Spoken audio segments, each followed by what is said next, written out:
की सरगोशी। देखिए इन दीवारों पर नक्श वक्त के धब्बे। ये सिर्फ एक इमारत नहीं, ये एक बयानिया है, ये एक ऐलान था, ये एक शुरुआत थी। हम खड़े हैं दिल्ली की सबसे पहली मस्जिद, कुव्वतुल इस्लाम के सहन में। वो मस्जिद जिसकी बुनियाद ने न सिर्फ एक इबादतगाह की, बल्कि एक नई तहजीब, एक नई रियासत और सदियों तक चलने वाली एक अजीम सल्तनत की फ़न तामीर की दाग़े बील डाली। आप देख रहे हैं इन्फो एट अहमद।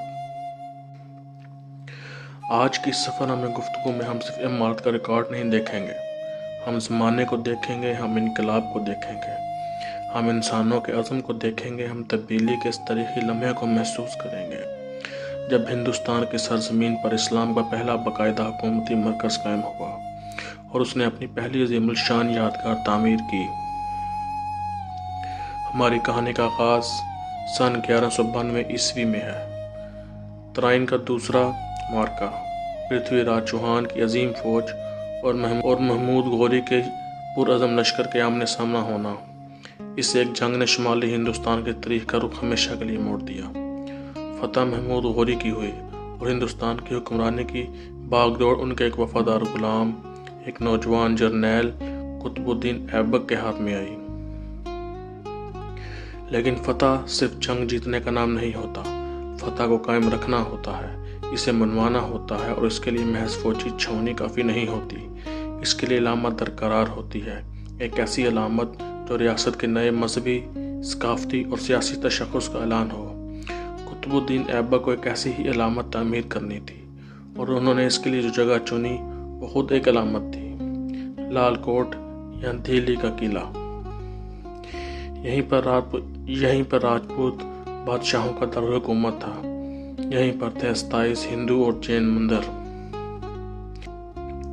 जिनमें से सबसे अजीम था एक विष्णु मंदिर। फातिह ने फैसला किया कि अलामत इक़्तिदार इसी मरकज़ में खड़ी होगी। सन 1193 ईस्वी कुतुबुद्दीन ऐबक ने ऐलान किया, यहाँ एक मस्जिद तामीर होगी, उसका नाम होगा कुव्वतुल इस्लाम, यानी इस्लाम की कुव्वत। ये नाम कोई इत्तेफाक नहीं था, ये एक वाज़ेह पैगाम था नई हुकूमत का। लेकिन यहाँ वो मौज़ा रोनुमा हुआ जो कुव्वतुल इस्लाम को दुनिया भर के मसाजिद से मुनफरिद बनाता है। इसकी तमीर के लिए जो मवाद इस्तेमाल हुआ वो इसी जगह मौजूद मंदिरों को तोड़कर हासिल किया गया। ये एक मुतनाज़िह फ़ैसला था, मगर तारीख़ी हकीकत है हज़ारों हिंदू और जैन कारीगरों ने जो अपने मंदिरों को तमीर कर चुके थे, इन्हीं ईंटों और पत्थरों और स्तूनों को नई शक्ल देकर एक नई इबादतगाह खड़ी की। गौर कीजिए, एक ही पत्थर पहले विष्णु की मूर्ति का हिस्सा था, अब किसी मेहराब का जुज़ बन गया। एक ही स्तून जिस पर लक्ष्मी की तस्वीर कम थी, अब मस्जिद के सहन में खड़ा हो गया। ये महज तामीर नहीं थी, ये तहजीबों में पुरतशद्दुद पेचीदा मगर हकीकी संगम था। फ़न तमीर की ज़बान नेविगेट करना इंसान नहीं था, लेकिन कुतुबुद्दीन ऐबक और इनके मामारों ने एक और बड़ा काम किया। उन्होंने हिंदुस्तानी कारीगरों को इस्लामी डिज़ाइन के अनासिर सिखाए। यहाँ पहली बार हिंदुस्तानी खाके पर मेहराब और गुंबद तामीर होने लगे, मगर ये कारीगर पूरी तरह इस्लामी डिज़ाइन न समझ पाए। नतीजा, वो अजीमुल शान मेहराब किबला जो आज भी खड़ी है, वो पहली बार तामीर हुई तो अपने पूरे वज़न को संभाल न सकी और गिर गई, क्योंकि कारीगरों ने मेहराब बनाने का इस्लामी कुशीदा रास्ता तरीका नहीं सीखा था। उन्होंने रवायती हिंदू तरीके से ऊपर से पत्थर जमा कर छत बनाने की कोशिश की, जो नाकाम हुई। बाद में से दोबारा इस्लामी उसूलों पर तामीर किया गया। ये तसादम नहीं, ये तालीम का लम्हा था। यहाँ से हिंदुस्तान में हिंद इस्लामी फ़न तामीर की दास्तान का पहला बाब लिखा गया।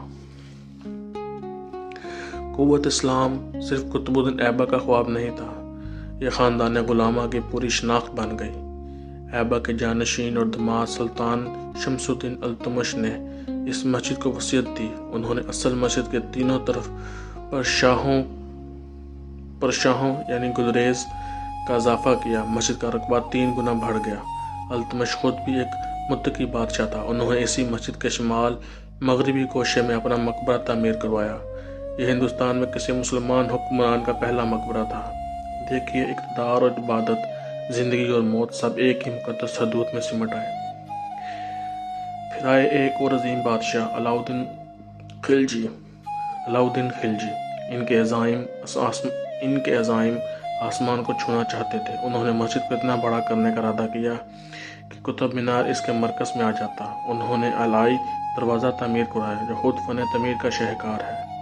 اس پر پہلی بار مرسی کاری اور فیروزی رنگ کے ٹائلز کا استعمال ہوا۔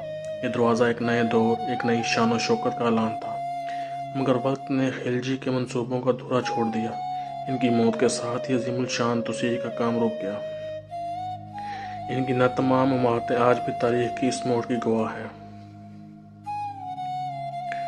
اور اب وہ عظیم الشان مینار جو دنیا بھر میں اس مقام کی پہچان بنا ہوا ہے، قطب مینار، کیا یہ مسجد کا حصہ ہے؟ جی ہاں، مگر اس کی اپنی ایک الگ کہانی ہے۔ اس فتح مینار بھی کہا جاتا ہے۔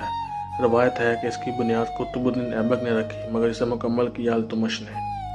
یہ محض ایک مینار نما نہیں تھا، یہ فخر کی علامت تھا، فتح کی نشانی تھی۔ افغانستان کے جامع مینار سے متاثر ہو کر بنایا گیا یہ مینار اسلام کی بلندی، ریاست کی طاقت اور فن کی عظمت کا اعلان تھا۔ اس کی اینٹوں پر قرآنی آیات کند ہیں۔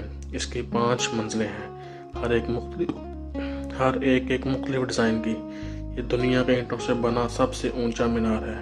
یہ قوت الاسلام مسجد کا ہاتھ ہے جو آسمان کی طرف اٹھا ہوا ہے، گویا زمینی عبادت گاہ کو آسمانی سرپرستی سے جوڑ رہا ہے۔ وقت کا پہیہ گھومتا رہا، خاندان غلامہ، خلجی، تغلق، مغل سب آئے اور چلے گئے۔ قوت الاسلام مسجد نے ہر دور دیکھا، مگر قدرت نے بھی امتحان لیا۔ سن 1505 کا زلزلہ آیا جس نے مسجد کو شدید نقصان پہنچایا۔ گنبد گر گئے، دیواریں پھٹ گئیں۔ پھر آیا برطانوی دور۔ انہوں نے اسے ایک قدیم یادگار کے طور پر دیکھا۔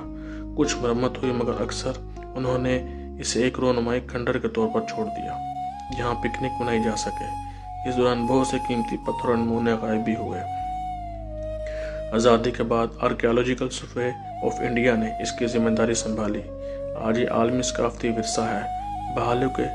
بحالی کے نازک کام جاری ہیں۔ یہ جدوجہد صرف اینٹ پتھر کو جوڑنے کی نہیں بلکہ تاریخ کے ٹوٹے ہوئے دھاگوں کو بھی جوڑنے کی ہے۔ تو آخر آج قوت الاسلام مسجد کیا ہے؟ یہ ایک کھلا کتاب ہے جس کے صفحات پتھر کے ہیں۔ یہ ایک ورکشاپ ہے جہاں ہند اسلامی فن تعمیر نے اپنی پہلی سانسیں دیں۔ یہ ایک استاد ہے جو بتاتا ہے کہ تاریخ سیدھی لکیر نہیں ہوتی، وہ کشمکش، ہم آہنگی، تخلیق اور تباہی کی پیچیدہ راستوں سے گزرتی ہے۔ یہ مسجد آج بھی زندہ ہے، اگرچہ اس کا گنبد نہیں ہے، مگر اس کا ذہن آج بھی نمازیوں سے بھر جاتا ہے۔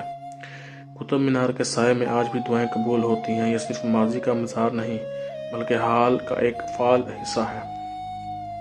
یہ ہمیں سکھاتی ہے کہ ثقافتیں ٹکرا بھی سکتی ہیں اور مل بھی سکتی ہیں۔ یہ ہمیں یاد دلاتی ہے کہ طاقت عارضی ہوتی ہے مگر فن اور عبادت کی روح ہمیشہ زندہ رہتی ہے۔ ہم اس عظیم الشان کھنڈر سے باہر نکلتے ہیں مگر اس کی گونج ہمارے ساتھ رہتی ہے۔ یہ اینٹیں چپ چاپ کھڑی ہیں مگر وہ چیخ چیخ کر اپنی کہانی سنا رہی ہیں۔ کہانی فتح اور شکست کی، کہانی توڑنے اور جوڑنے کی، کہانی اختلاف اور ہم آہنگی کی، کہانی انسان کی خدائی سے رشتے کی۔ قوت الاسلام مسجد صرف دلی کی پہلی مسجد نہیں تھی، یہ ہندوستانی تاریخ کا پہلا باب تھا جسے ایک نئی زبان میں لکھا گیا۔ یہ وہ ہجرہ اول تھی جس پر ہندوستان کی نئی اسلامی ریاست کی عظیم الشان عمارت کھڑی ہوئی۔ اسے دیکھیے، اسے سمجھیے، اس کی سرگوشیوں کو سنیے، کیونکہ یہ صرف ماضی کی داستان نہیں بلکہ مستقبل کے لیے ایک سبق ہے کہ کیسے تاریخ کے زخم وقت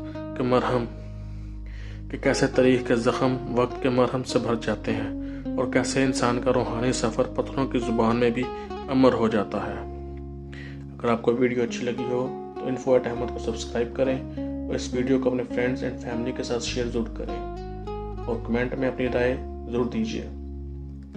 السلام علیکم ورحمۃ اللہ وبرکاتہ۔ شکریہ۔